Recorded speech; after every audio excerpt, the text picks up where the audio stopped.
आज की क्लास में हम जानने वाले हैं बहुत ही इम्पोर्टेंट, बहुत ही महत्वपूर्ण वोकैब्स को, जिसका नाम है डू यानी करना, ट्रांसलेशन ऑफ करना। यदि हिंदी की बात कर ले तो जो वर्ब है करना यानी डू यानी ट्रांसलेशन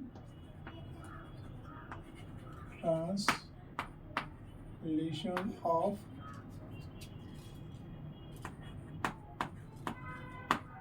करना। हिंदी के वर्ब करना इंग्लिश में कई मीनिंग देते हैं और कई मीनिंग में से मैंने कुछ इस तरह से जो है कलेक्शन यहाँ पे किया है।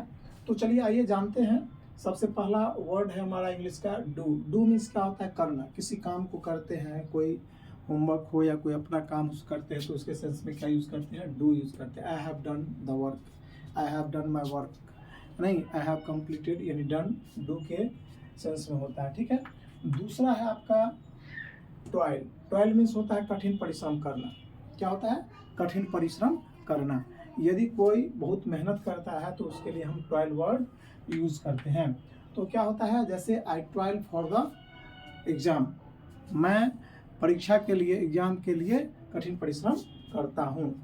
He is toiling for the examination this days, वह जो है आजकल एग्जाम के लिए बहुत ही कठिन परिश्रम कर रहा है। तो इस तरह से आप सेंटेंस बना सकते हैं। तीसरा वर्ड है पॉटर, यानी लापरवाही से किसी काम को हम करते हैं, लापरवाही से काम करना। यानी he spend the day travelling around the room, यानी घर में जो है दिन भर क्या किया उसने? तो इधर उधर करके लापरवाही से काम करते हुए दिन भर जो है एक कमरे के अंदर अपना समय बिता दिया। ठीक है। उसके बाद है अंडर एक्ट, यानी सुस्ती से काम करना। यानी किसी काम को बिल्कुल ही सुस्ती से, बिल्कुल ही धीरे से नहीं, तो इस तरह से काम करना क्या होता है? अंडर एक्ट, है कि नहीं? यू ऑलवेज अंडर एक्ट, तुम जो है हमेशा क्या करते हो? सुस्ती से काम करते हो। ठीक है। उसके बाद है मेक हेस्ट या हरी अप, यानी जल्दी करना। यानी किसी काम में हम जल्दी करते हैं तो उसको हम क्या कहते हैं? हरी अप या तो फिर मेक हेस्ट। ठीक है। He make haste, I am getting late. ठीक है। और hurry up, we are getting late. इस तरह से सेंटेंस आप यूज कर सकते हैं। मैंने छोटे छोटे एक सेंटेंस भी यहाँ पे बना दिया है ताकि इसको समझने में और भी आसानी हो। चलिए नेक्स्ट है make happy. Make happy, make happy means होता है खुश करना। क्या होता है?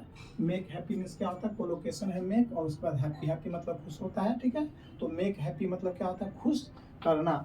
He made me happy when I was sad, जब मैं उदास था तो उसने क्या किया? मुझे खुश किया। ठीक है। इस तरह से फिर नेक्स्ट वर्ड है मेक अ नॉइज, मतलब हल्ला करना। यानी क्लास में जब शोरगुल होता है, पढ़ाई के समय में शिक्षक जब पढ़ाते हैं, कोई चीज़ बताते हैं और शोरगुल होता है तो बोला था don't make a noise in the class please. ठीक है। तो इसके बाद जो है नेक्स्ट वर्ड है मेक एन एक्सक्यूज, बहाना करना, है कि नहीं? She made an excuse not to go with you, उसने क्या किया? तुम्हारे साथ नहीं जाने का क्या किया? बहाना किया। किसने किया? उसने तुम्हारे साथ नहीं जाने का बहाना किया। She made an excuse not to go with you. उसके बाद नेक्स्ट वर्ड है मेक अ गिफ्ट, दान करना। You must make a gift to him, आपको उसे अवश्य दान करना चाहिए। या you must make a gift to the poor. ठीक है। आपको गरीबों का अवश्य दान करना चाहिए। ठीक है। उसके बाद है मेक वाटर या पास यूरिन भी कर सकते हैं, नहीं, यानी पेशाब करने को हम क्या कहते हैं इंग्लिश में? मेक वाटर या तो फिर pass urine. He is going to make water, he is going to pass urine. इस तरह से आप बोल सकते हैं कि वह क्या कर रहा है? पेशाब करने जा रहा है। ठीक है। नेक्स्ट वर्ड है पास स्टूल, यानी पखाना करना। पखाना करना को इंग्लिश में कहते हैं पास स्टूल, है कि नहीं? He is going to pass stool, है कि नहीं? He has gone to pass stool. इस तरह से कर सकते हो, वह क्या गया? पखाना करने गया है। He has gone to pass stool या he is going to pass stool, वो पखाना करने जा रहा है। इस तरह से प्ले फॉल्स, विश्वासघात करना।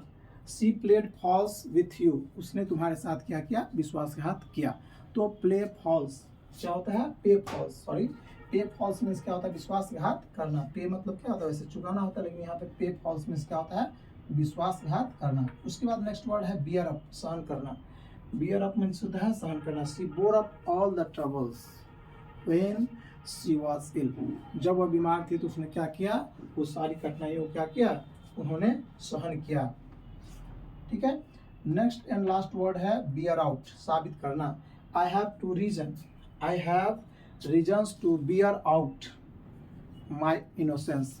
मेरे निर्देश होने का जो मैंने जो रीजन है, उसके जो कारण है वो मेरे पास है। मेरे पास वो सभी सबूत है जो मुझे बेगुनाह या इनोसेंस या निर्दोष साबित कर सकता है। ठीक है। इस तरह से आपने देखा कि लगभग जो है 8 और 10 के आसपास जो है ऐसे ऐसे वर्ड है नहीं जो कि हमें करना के सेंस में यहाँ पे यूज होता है। इसके अलावे भी और भी वर्ड है। यदि आपको इसके एक्स्ट्रा कोई वर्ड की जानकारी है तो निश्चित रूप से कमेंट कीजिएगा, और यदि सेशन अच्छा लगा हो तो निश्चित रूप से लाइक कर दीजिएगा और शेयर कीजिएगा। ठीक है।